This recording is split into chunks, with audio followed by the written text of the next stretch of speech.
Hello, everybody. It is Wednesday, December 14th.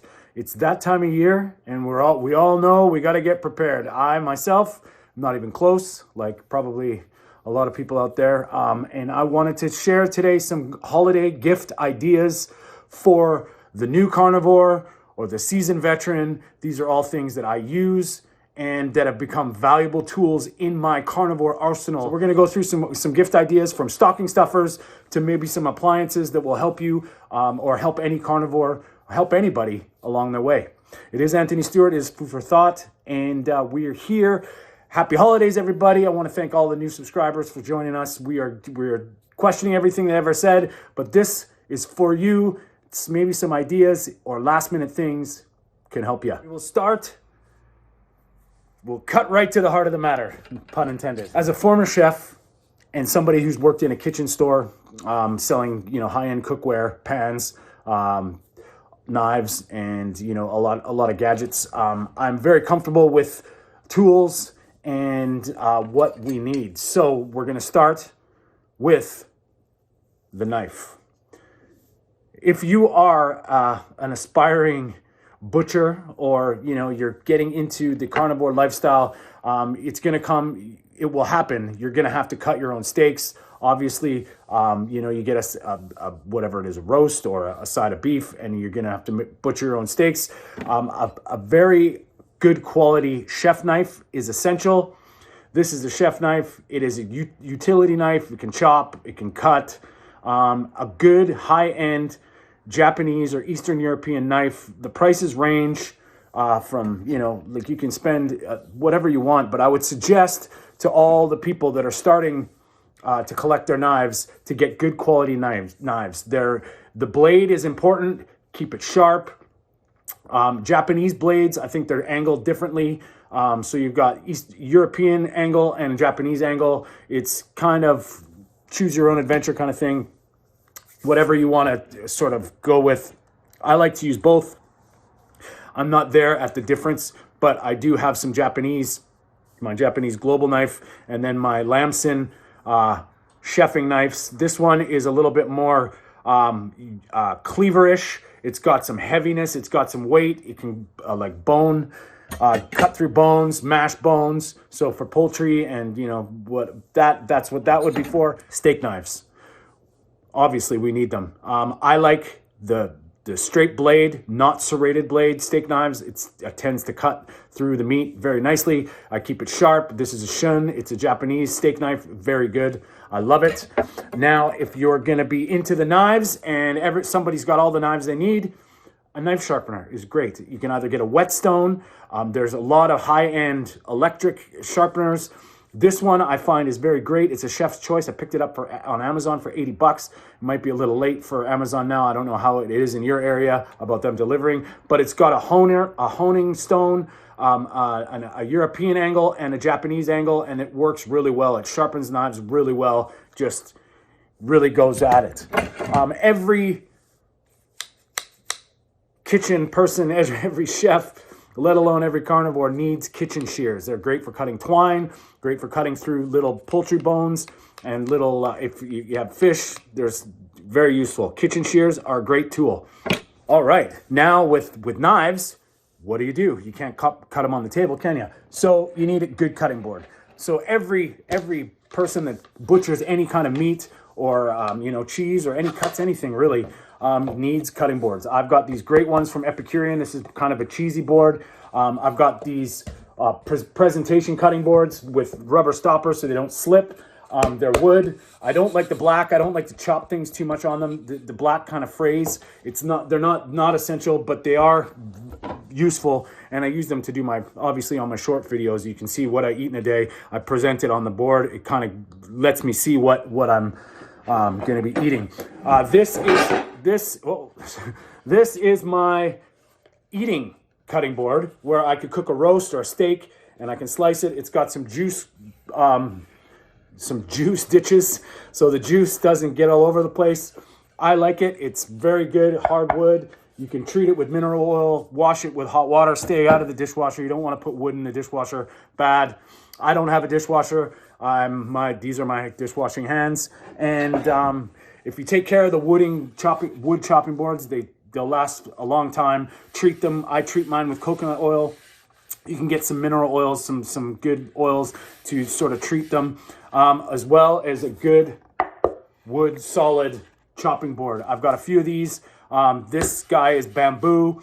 It's very durable. If I'm doing any dicing, chopping, whatever, I use these.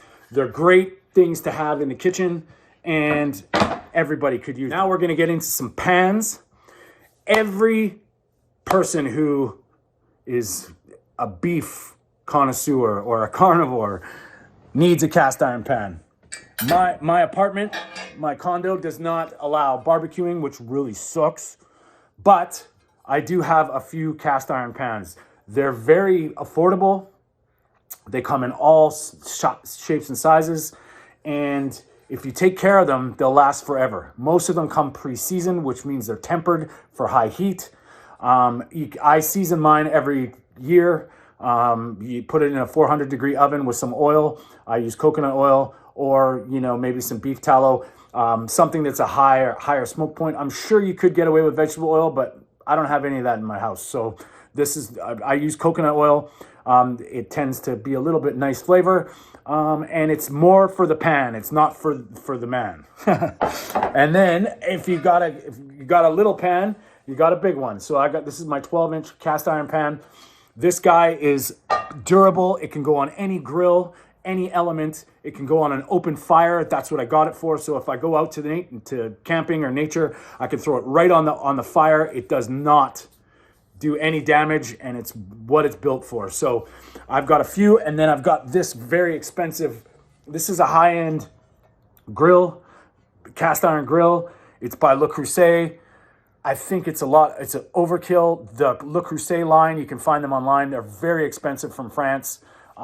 They are, high-end pans. So if you have somebody who's collecting pans, or, you really love them, the pans can get up to $300-400 for, different sizes. Most of them are cast enamel, which are great. They have cleaners for them. I don't use any soap in my cast iron pans because that is not good. You want to wash it when it's hot. Rinse it off, scour it with steel wool. Do not put soap in a cast iron pan. It's very bad. Now, I'm not going to show you my nonstick pan, but I do believe every kitchen or every chef, every carnivore should have a nonstick pan for utility. The secret to nonstick cookware is to not heat it up. You don't want to get nonstick hot. So medium high for very, very minimal time. But, to the lower side, I use my nonstick for eggs, melting butter, very low temperature. Okay, it's when it gets hot, and that's when the degradation of the coating, whether it's PFOA or PFOE free, I don't trust it. I would always keep my pans low. There is a company called Gastrolux. I'll post the link below. They're diamond coated, made in Denmark. They are the highest quality nonstick cookware around.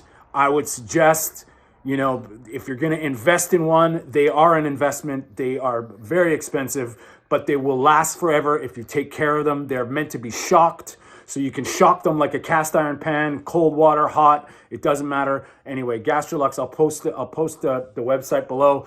That is for a little bit more of a finesse cooking, and if you're going to be cooking your nonstick at high heat, which I don't recommend.